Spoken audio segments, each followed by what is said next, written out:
के पूर्व हम तुम उपकार सुग्रीवह कीन्हा राम मिलाए राजपद दीन्हा, यहाँ तक के हनुमान चालीसा की पंक्तियों का व्याख्यान कर चुके हैं। अब तुम्हरो मंत्र विभीषण माना, लंकेश्वर भय सब जग जाना, यहाँ से व्याख्या का आरंभ करते हैं। तो देखिए, विभीषण जैसी कि कथा प्रसिद्ध है, जब अपने 4 साथियों के साथ वहाँ जाते हैं, भगवान राम के पास समुद्र के इस पार आते हैं, तो वहाँ माने भगवान राम तो समुद्र को पार कर चुके थे, तो उनके पास जब आते हैं समुद्र को पार करके, तो उनके पास आ करके वो अपन शरणागति के लिए प्रार्थना करते हैं, लेकिन सब लोग उसका विरोध करते हैं। लेकिन हनुमान जी ने वहाँ जो है उनका बहुत पक्ष लिया है और ये कहा है कि ये लंका के राजा रावण का भाई है, फिर भी उसके अपमान के कारण ये आपकी शरण में आया है, तो इसको अपने चरणों में स्थान दीजिए। तो भगवान राम ने सबके विरोध के बावजूद उनको अपने शरण में लिया है। तो तुम्हारो मंत्र विभीषण माना, ये कह के हनुमान जी ये बताना चाहते हैं हनुमान जी के विषय में गोस्वामी जी कि उन्होंने विभीषण के लिए जो भी कहा उसको विभीषण ने स्वीकार किया और अंत में उन्होंने वही कारण बतलाया भी है। स्वयं जब भगवान राम से कहने लगे हैं तो वो कहे हैं कि हम आए हैं आपकी शरण में, और वो हमने सुन रखा है कि आप शरणागत वत्सल हैं और इसीलिए हमारा राज्य और जीवन सब कुछ आपके अधीन है। तो राज्य और जीवन आपके अधीन है, ये कह के वो अपना अभिप्राय तो बता दिए कि लंका में अब हमारा कोई स्थान नहीं है और हम राज परिवार से हैं, तो हमारा राज्य और जीवन आपके अधीन है, ये वो अपनी बात निवेदित करते हैं और भगवान उसको स्वीकार करते हैं। तो हनुमान जी ने जो भी कहा था उसी के अनुरूप वो भी बातें बोलते हैं। माने ये कहते हैं कि हमारा अपमान किया है रावण ने और हमारा कोई वहाँ अब स्थान नहीं है, इसलिए हम आपके शरण में आए हैं। तो शरण में आने का 2 कारण था। एक तो कि वहाँ जाएंगे तो रावण का वध होने पर हमको सम्मान मिलेगा और फिर उनकी भक्ति भी राम में थी, इसीलिए कहते हैं कि तुम्हारो मंत्र विभीषण माना, लंकेश्वर भय सब जग जाना। तो ये उन्होंने विभीषण ने उनके मंत्र को, उनके राय को, उनके जो कथन हैं उनको किस तरह से माना। तो वो एक तो जब वो कहते रहे, विभीषण वही थे, उन्होंने मौन रूप से सुना उसको, और उसके बाद जब वो स्वयं बोलना हुआ तो उन्होंने ये कहा कि यही कारण है हमने अपना राज्य, धन, घर सब कुछ छोड़ के और आपकी शरणागति ली है, तो आप हमारी रक्षा करिए। तो वो जानते हैं कि भगवान की ये प्रतिज्ञा है, कोटि विप्र बध लागे जाहि, आवे शरण तजौ नहीं ताहि। तो वो उसको स्वीकार करते हैं।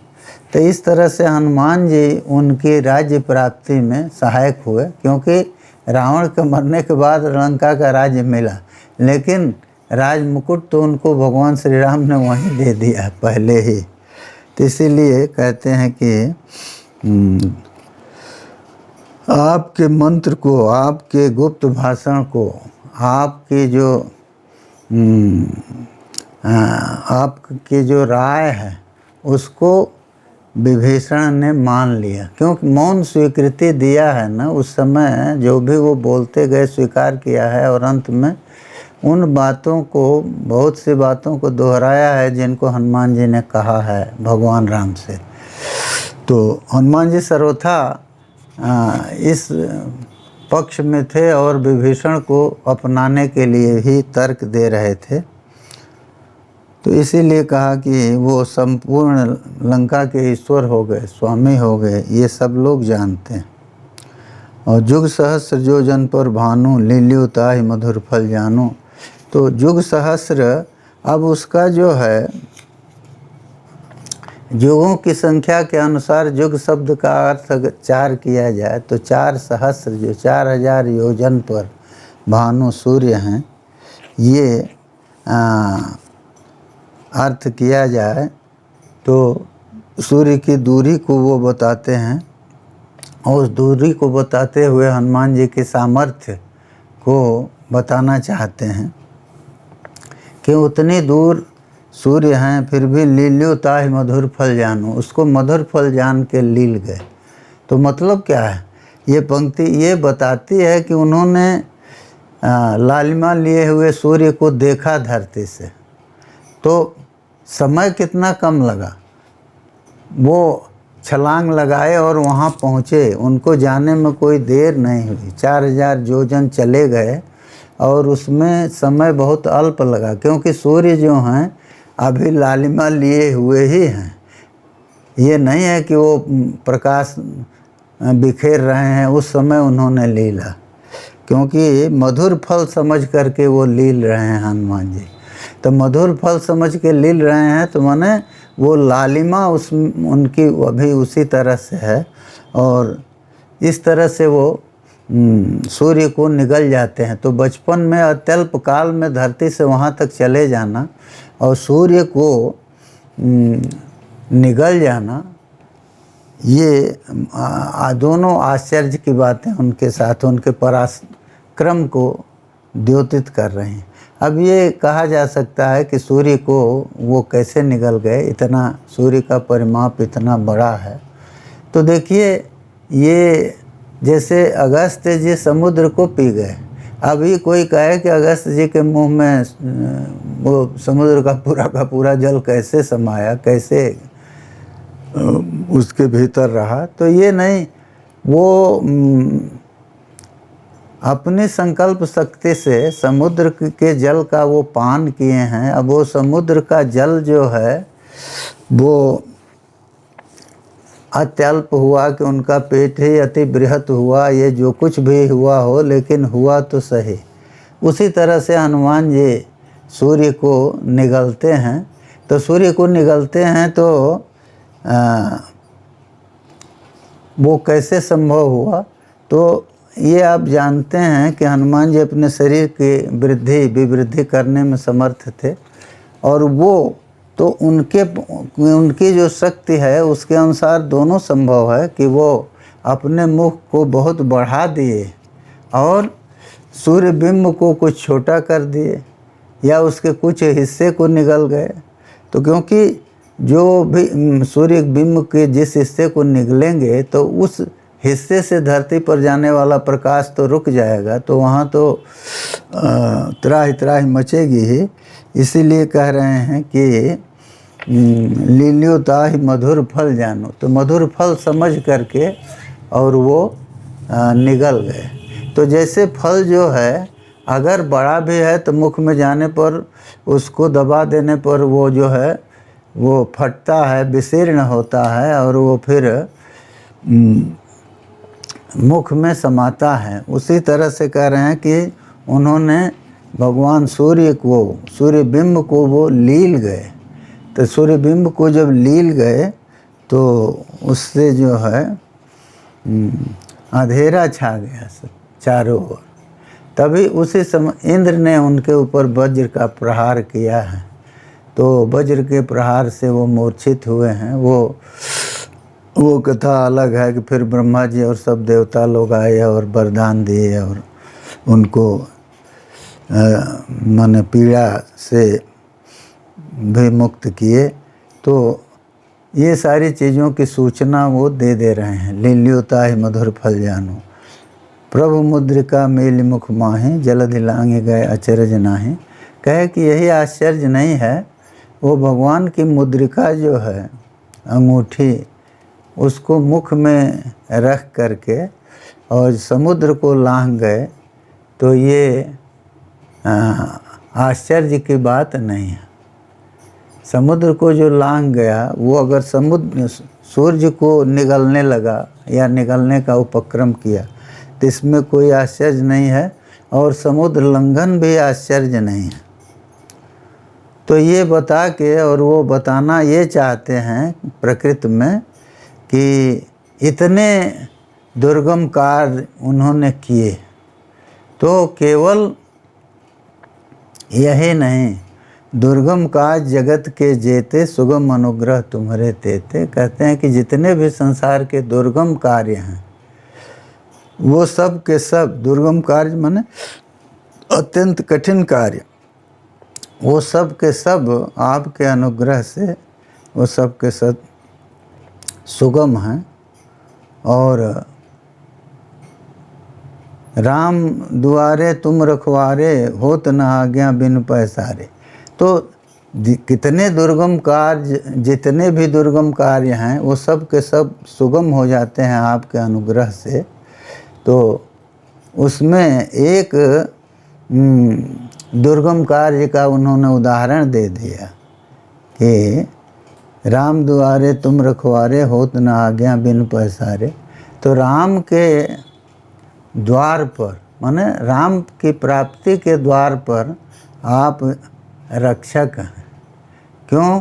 वो दिया ना, एक जगह गोस्वामी जी लिखते हैं, भगवान कहते हैं, औरव एक गुपुत मत, सबहि कहूँ कर जोरी, शंकर भजन बिना नर, भगत न पावहि मोर।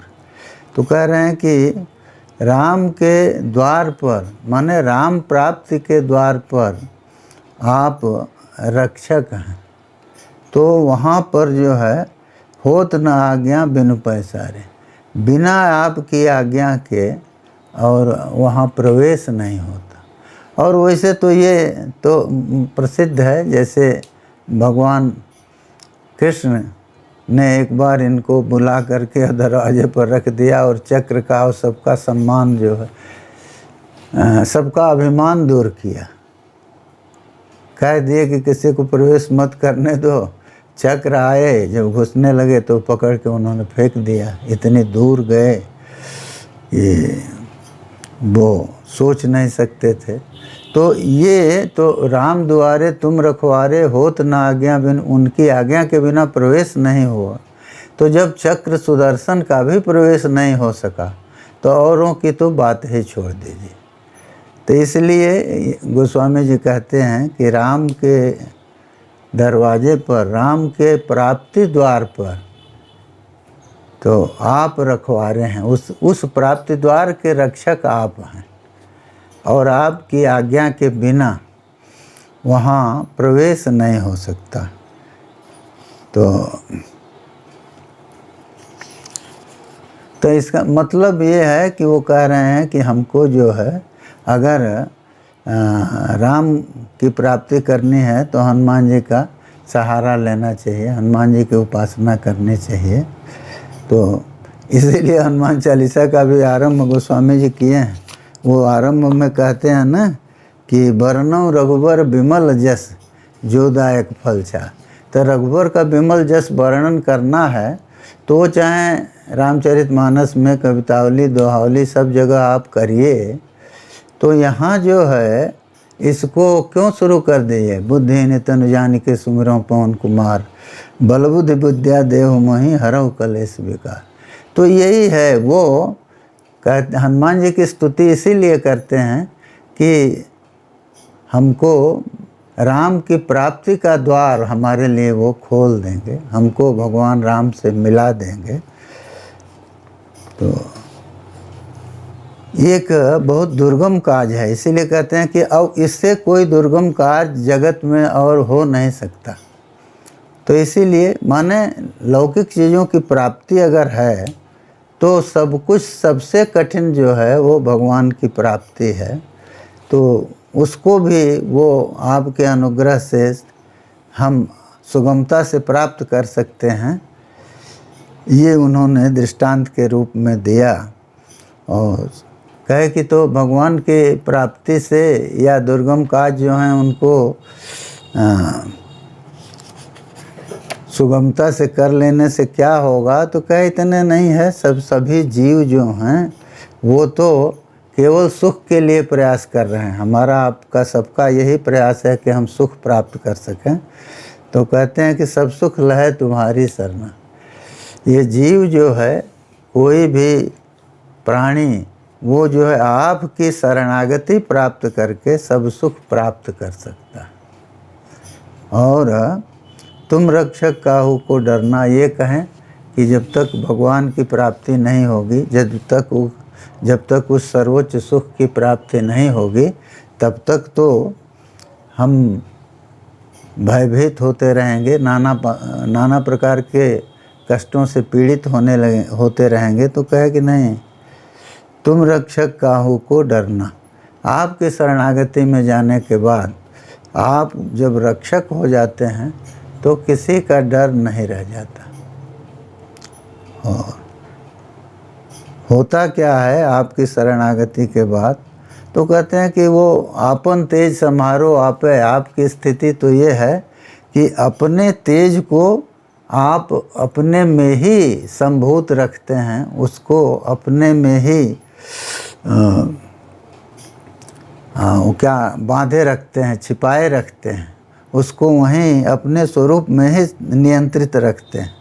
और तीनों लोग तो केवल आपकी हाँक से, आपकी आवाज़ से या शरीर की जो चेष्टाएं हैं उतने से कांपता रहता है। और लोक में और डर किसका है, तो कहें कि भूत पिशाच आदि जितने हैं, तो माने किसी भी प्रकार के मानव आदि से पीड़ा की संभावना तो नहीं है। सब लोग तो वो कांपते रहते हैं आपके केवल आपकी चेष्टाओं को देख करके। तो आपका संबंध वो जहाँ भी सुनेंगे या आपका भक्त है, तो वहाँ तो वो नहीं आएंगे। और भूत पिशाच निकट नहीं आवें, महावीर जब नाम सुनो। भूत पिशाच तो वो पास में भी नहीं आते। ये दिया है ना, पिशाचो गुहेका सिद्धो भूतों में देव जोने है, ये देव जोनियाँ हैं। तो ये जो है, ये इस जोनि में ही स्वाभाविक रूप से इस जोनि में जाते ही उस जोनि के गुण प्राप्त होते हैं और वो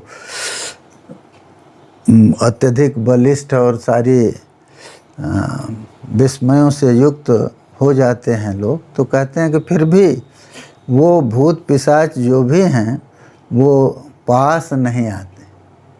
क्यों पास नहीं आते? महावीर जब नाम सुना, जब खाली महावीर यह नाम सुनते हैं तो उतने से ही वो पास नहीं आते। और केवल इतना ही नहीं है, नासै रोग हरै सब पीरा, जपत निरंतर हनुमत बीरा।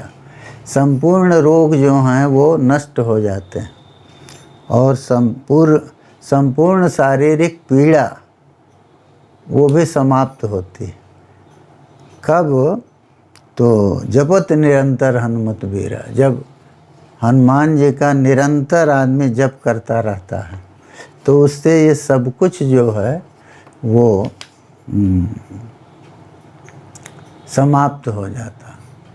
तो शारीरिक रोग भी नष्ट हो जाते हैं, मन से भय समाप्त हो जाता है और सभी प्रकार की बाधा दूर होती है। तो ये कहिए कि रोग तो बाधा नहीं, रोग दूर होंगे तो रोग दोनों तरह के होते हैं। जो कुछ हैं तो वो निरंतर शरीर को पीड़ा नहीं दे रहे हैं, लेकिन धीरे धीरे शरीर के अवयवों को नष्ट कर रहे हैं और उससे वो मृत्यु को निकट बुला रहे हैं। और कुछ जो हैं पीड़ाएं होती हैं, जैसे उनसे शरीर में व्यथा हो रही है, दर्द आदि हो रहा है, नाना प्रकार के कष्ट की अनुभूति हो रही है, तो कहते हैं कि वो निरंतर हनुमान जी का जप करने से, हनुमान जी को याद करने से, व्यक्त वाणी से हनुमान जी का स्मरण करने से वो दूर हो जाते हैं। और कहें कि तो लौकिक संकट जो आएंगे उनके लिए क्या होगा, कहे संकट ते हनुमान छुड़ावें, मन क्रम वचन ध्यान जो लावें। तो ये ज़रूरी है कि हनुमान जी का हम हर तरह से सन्नद्ध होके केवल एक लक्ष्य करके और हनुमान जी का अगर ध्यान करें, तो ध्यान क्या है, चिंता है। किस रूप में चिंतन करना है, तो मन क्रम और वचन से। तो मन जो है, मन से चिंतन करेगा, और कहे कि चिंतन तो ध्यान जो है वो तो हमेशा मन से ही होगा। तो मन से ध्यान करेगा, तो माने शरीर की चेष्टाएं जब नहीं हैं, वो उस समय वो स्मरण कर रहा है हनुमान जी का, तो वो मन से ध्यान है। और क्रम जो है वो माने पाद विक्षेप, पाद प्रक्षेप चलते हुए भी जो हनुमान जी का ध्यान कर रहा है। और वचन, वाणी को बोलते हुए भी, तो वाणी को बोलते हुए हनुमान जी का ध्यान मतलब हनुमान जी का स्मरण करता हुआ वो जो है अत्यावश्यक होने पर जो वचन का प्रयोग कर रहा है। तो वो इस तरह से तीनों स्थितियों में हमेशा मन जो है वो हनुमान जी की ओर लगाए रहे, तो फिर वो हनुमान जी संकट से मुक्त कर देते हैं। और उदाहरण दिए कि ऐसा ही नहीं है, जो भी कार्य होगा उसको वो कर देंगे। ज़रूरत केवल इतनी है कि हम हनुमान जी का मन क्रम और वचन से चिंतन करें, मन में चिंतन चलता रहे, हम चल रहे हैं तब भी उन्हीं का चिंतन हो, और वचन का प्रयोग कर रहे हैं तब भी, क्योंकि वचन का प्रयोग करने में तो ध्यान छूटेगा तो नहीं, अत्यंत संयम पूर्वक जब ज़रूरत के अनुसार वचन का प्रयोग करेगा और हनुमान जी का ध्यान उसका चलता रहेगा, तो हनुमान जी उसको सभी प्रकार के संकटों से मुक्त कर देंगे। अब उदाहरण दे रहे हैं, सब पर राम तपस्वी राजा, तिनके काज सकल तुम साजा। तो माने हनुमान जी राम जैसे तपस्वी राजा का संपूर्ण कार्य कर रहे हैं, तो माने अन्य लोग अगर उनका ध्यान करते हैं तब फिर वो उनका कार्य नहीं करेंगे, ऐसा तो सोचा नहीं जा सकता। तो ये बता के वो ये कहना चाहते हैं कि भगवान राम जैसा तपस्वी राजा, उनके जो हैं संपूर्ण कार्यों को आपने किया। तो माने आपका भी जीवन अगर तपपूत है, तप पूर्वक, तो तप जो है वो क्या है, तो वो शरीर से तप होता है, मन से होता है, वाणी से भी होता है। ये सब गीता में बतलाया गया है कि वांग्मय तप क्या है, शारीर तप क्या है। तो ये सब अगर हम भी कर रहे हैं और हनुमान जी का ध्यान करते हैं, तो वो हमारे कार्यों को भी करेंगे और हमको भी संकट से मुक्ति दिलाएंगे। और ये दे रहे हैं कि और मनोरथ जो कोई लावे, सोई तासु, कहीं पाठ है तासु अमित जीवन फल पावे, और यहाँ दे रहे हैं सोई अमित जीवन फल पावे। तो और मनोरथ जो कोई लावे, और मनोरथ जो कोई मन में लाता है। तो अब माने और मनोरथ का मतलब क्या है, यार संसार के जो मनोरथ हैं, जो संकट हैं, जो रोग है, पीड़ा है, सबकी तो चर्चा कर दी। तो और का मतलब क्या है कि इसके अतिरिक्त भी अगर कोई मनोरथ करता है, उसकी इच्छा करता है, कौन सा मनोरथ, माने भगवत प्राप्ति का, परलोक में सुख प्राप्ति का, संसार बंधन से निवृत्ति का, तो ये सब भी अगर कोई इच्छा करता है तो तासु अमित, सोई अमित जीवन फल पावे, वो जो है अमित जीवन का फल प्राप्त कर लेता है। तो अमित जो जीवन का फल है, माने जीवन का फल क्या है?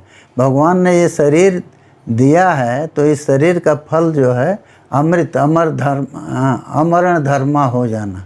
तो सोई अमित जीवन फल पावे, अथवा ये कहेंगे तो कि वो जीवन का अमित फल प्राप्त कर लेता है। तो अमित फल माने जिसकी कोई मिति परिच्छिति नहीं है, जिसको मापा नहीं जा सकता। तो वो कौन सा फल है? तो वही वो जो है मुक्ति फल है। तो सोई अमित जीवन फल पावे। और कहते हैं कि ऐसा नहीं है कि जैसे युगों के अनुसार से वो बटा है ना, वो अधिकतर लोग जैसे वो देते हैं कि त्रेता विविध यज्ञ नर करें, प्रभु समर्पित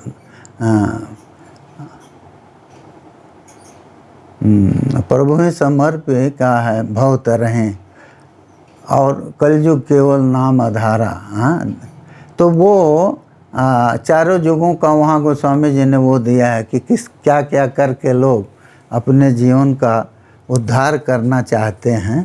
तो ये कहते हैं कि चारों युग प्रताप तुम्हारा, आपका प्रताप चारों युगों में है।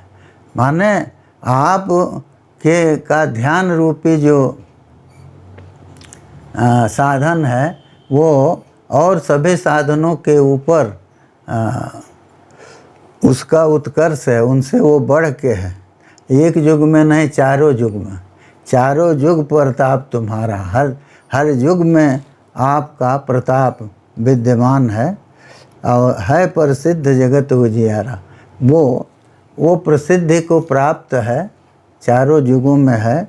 और ये उससे संपूर्ण जगत जो है वो प्रकाशित है, अथवा ये कहें कि संपूर्ण जगत में वो उसका उजियाला है, प्रकाश है, सब लोग उसे जान रहे हैं। तो अब यहीं इसको विराम देते हैं और अब एक अगले व्याख्यान के क्रम में हम इसे पूरा करेंगे।